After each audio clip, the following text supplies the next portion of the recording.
if you're considering doing Lady Percy's "Oh yet for God's sake, go not to these wars" monologue, but you're not really sure because it's from a history play and it's a little bit intense and you're like, how am I going to learn all that history backstory in time and have to read all this stuff and there are no productions of the play, I'm going to help you.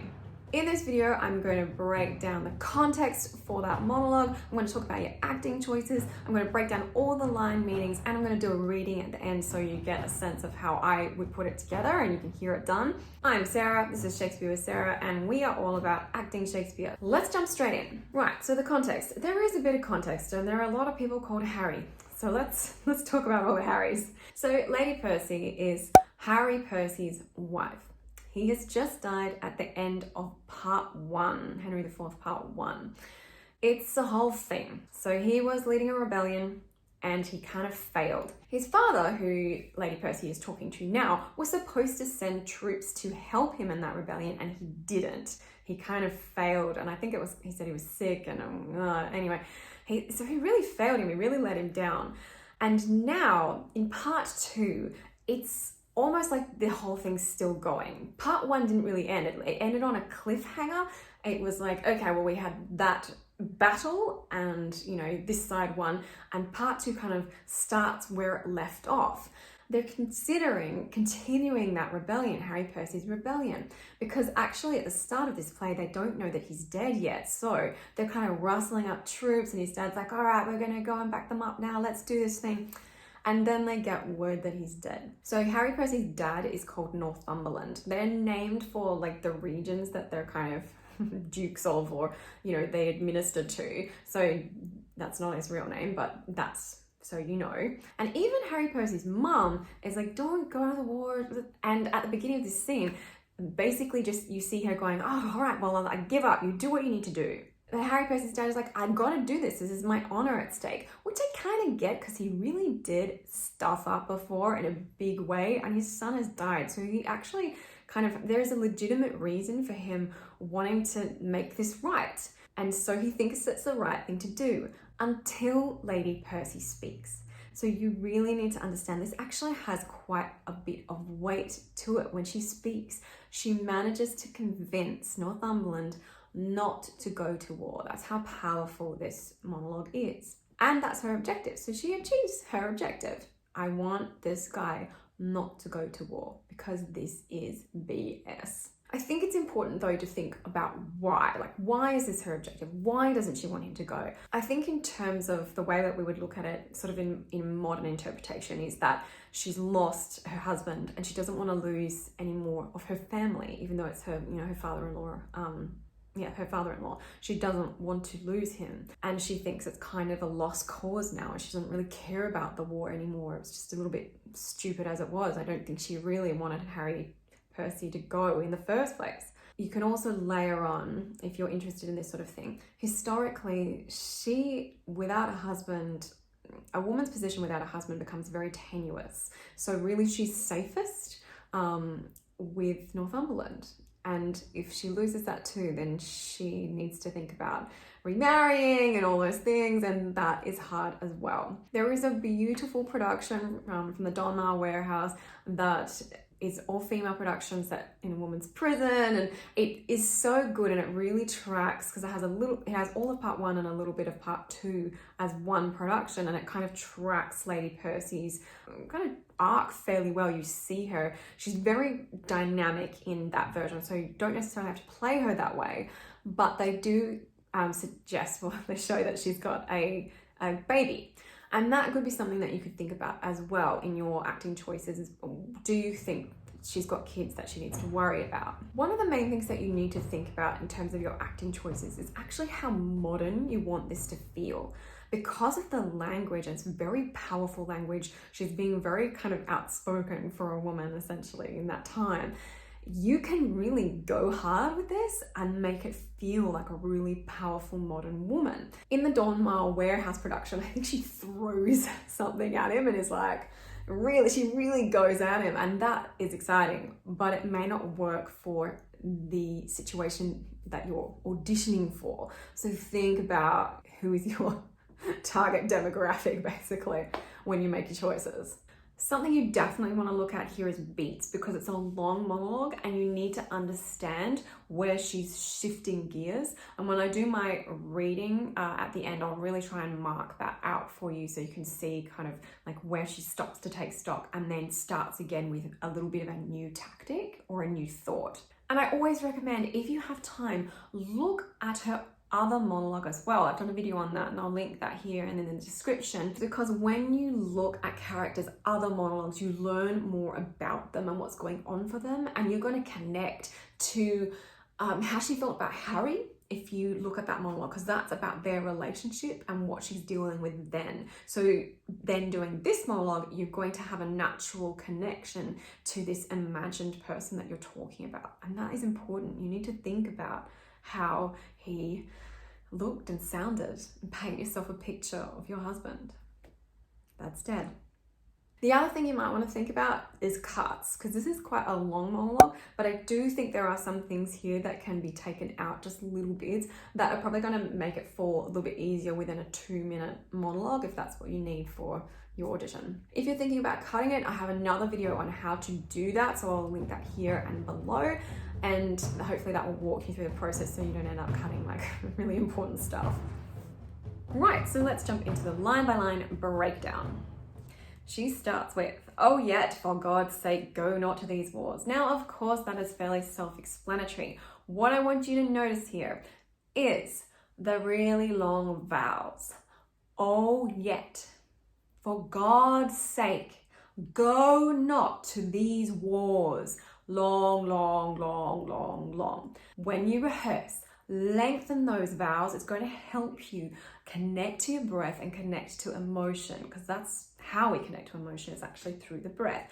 Long vowels help us connect to that. She is in a heightened emotional state from the very beginning of what she says. It actually makes your life easier if you commit to those sounds. Don't be scared of long vowels. Practice that. Oh yet, for God's sake, go not to these wars. Okay? Now, she's going to be very brave here, and she's standing up to her father-in-law by bringing up something that's going to be touchy. The time was, Father, that you broke your word when you were more endeared to it than now. So she is saying, remember before when you said that you were going to bring troops to back up your son, and that was even more important, and you were even more endeared to it in terms of being like committed to it than you were right now? When your own Percy, when my heart's dear Harry, through many a northward look to see his father bring up his power. So that means he was like in the battle waiting to see if your troops arrived to back him up. But he did long in vain. It didn't happen. And again, they're pretty long vowels that bring up his powers, but he did long in vain. Now, this is an interesting line. Who then persuaded you to stay at home? Now, I think something about that is kind of guilt. Like, was there anyone that actually said that to you? Did you take any convincing? Why is it taking so much convincing now for you not to go this time? This is ridiculous. It was even more important before and you didn't go. Now it's less important and you want to go. Why? There were 2 honors lost, yours and your son's. So she's saying that you lost your honor by not bringing up your troops, and your son lost his honor in the sense that he lost his life. He lost the whole battle. He lost the rebellion, essentially. Even though it's still going, it kind of died when Harry Percy died. For yours, the God of heaven brighten it. And that, to me, I would take that, it's almost like a little bit of a dig. So she's saying for your honor, your sort of state of honor, God's going to need to sort that out. So someone's going to need to put the shine back on you, and it's not going to be me. It's going to have to be someone of a higher power. For his, it stuck upon him as the sun in the grey vault of heaven. So grey vault of heaven being like a grey sky with the sun coming out. That was what his honor, that's the imagery of his honor, like shining out of him, basically. And by his light, that light that was created from his honor, did all the chivalry of England move to do brave acts. So when Harry Percy comes out and shines this kind of, this honor, but also like his personality, all of England and his followers wanted to do brave things with him. So you do really need to get a sense of Harry Percy if you haven't already. So I do definitely recommend that you read or watch the play before the part 1, because actually it's so good. It's such a good play. So I think it's very enjoyable. And Harry Percy is kind of the deuteragonist. He's like he almost feels like the protagonist in a way, because he is actually really important, and he has a lot of comedy to him.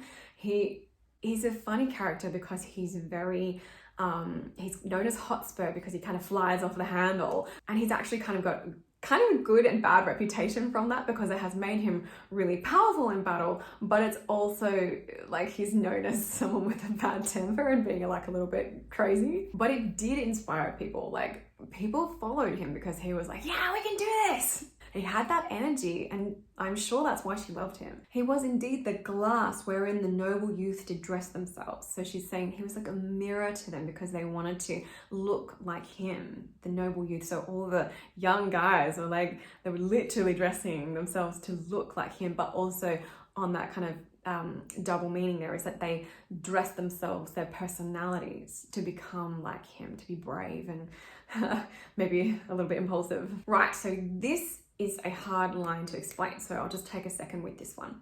He had no legs that practiced not his gait. Now, she's actually got 2 he's here. The first he is like the people in the world, and the second one is Harry Percy. So when she says practice not his gait, she's talking about Harry's way of walking. So practicing Harry's way of walking. And he had no legs that practiced not his gait, which basically means like it was only people that literally had no legs to walk on that weren't trying to walk like him, if that makes sense. So she's saying, in essence, anybody that had legs was trying to walk in the way that Harry walked. And speaking thick, which nature made his blemish, became the accents of the valiant. So that means speaking thick was like because he used to like sort of talk really fast and loud, and nature made his blemish was like, it's sort of saying like that was his habit and his personality, and people kind of saw it as a bad thing. That's why it's referred to as a blemish. Became the speaking habit of brave people. All of this is about everyone was copying him, the way that he walked, the way that he moved. People wanted to be like him. For those that could speak low and tardily would turn their own perfection to abuse to seem like him. So people that had the lovely gift of being able to speak in a nice, resonant and clear, slow voice would, instead of taking that wonderful trait that they had, would abuse that wonderful trait, that perfection, and turn it into like a Harry crazy speech so they could be like Harry. And she sums up everything she's just said by saying, so that in speech, in gait, in diet, in affections of delight, in military rules, humours of blood, he was the mark and glass, copy and book that fashioned others. So let's break down little bits of that. So basically speech, the way he spoke, in gait, the way he walked, in diet, what he was eating, literally, in affections of delight, his hobbies and things he was interested in military rules, the way that he used to like run into battle, basically.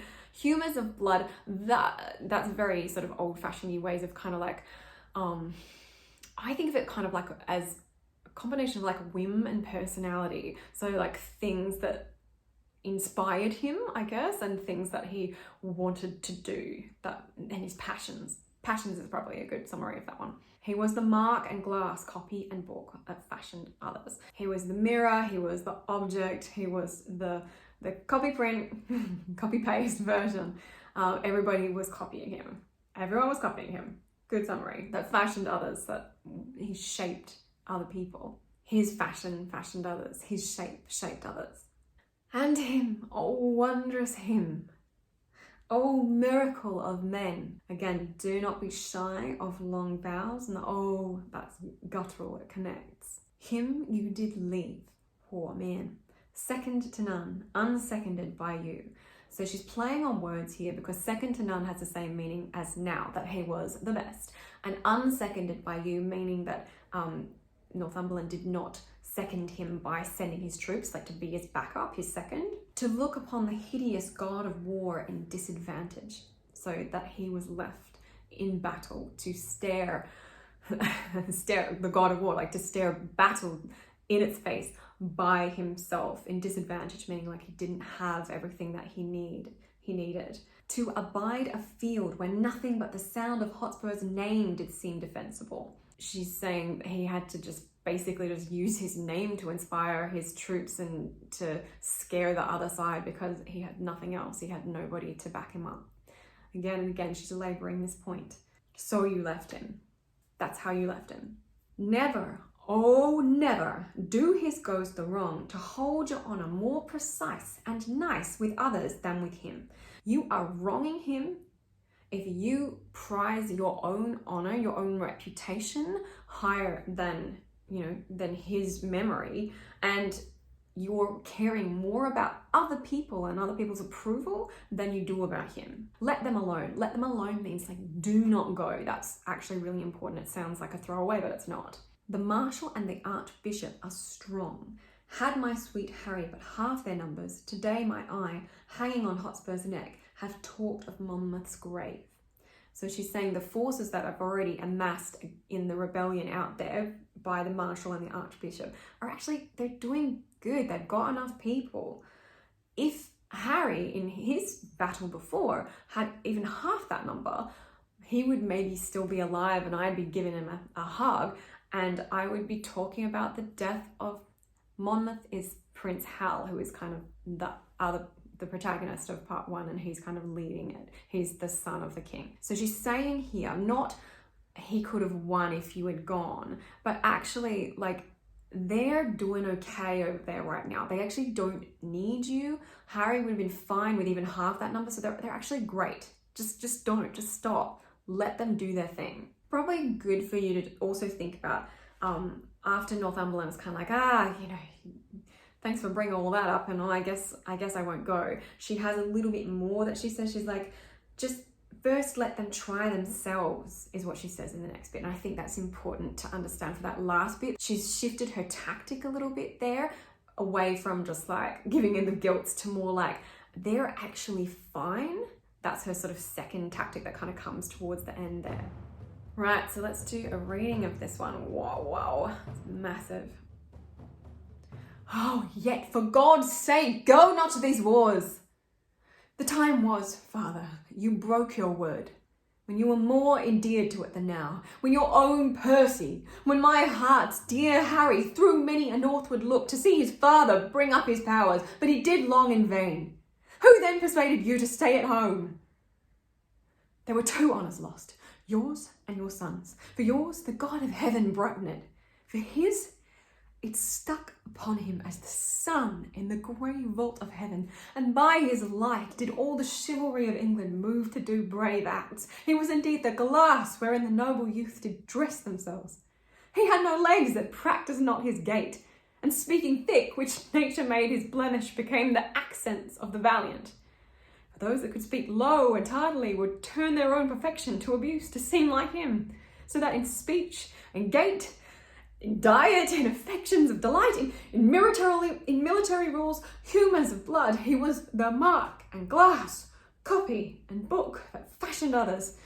Him, oh wondrous him, oh miracle of man, him you did leave, second to none, unseconded by you, to look upon the hideous god of war in disadvantage, to abide a field where nothing but the sound of Hotspur's name did seem defensible, so you left him. Never, oh never, do his ghost the wrong, to hold your honour more precise and nice with others than with him. Let them alone. The Marshal and the Archbishop are strong. Had my sweet Harry but half their numbers, today my eye, hanging on Hotspur's neck, have talked of Monmouth's grave. So that's obviously just a reading, lots of work to do there if I were actually doing it, but I hope it gave you a bit of a sense, and I really tried to show you a little bit of the beat changes there, because you really don't want it to be all kind of a blur. You need to see where she's shifting gears. And that's it for today. Thank you very much for watching. If you want to watch something else, you can click something here, or otherwise I'll see you next time.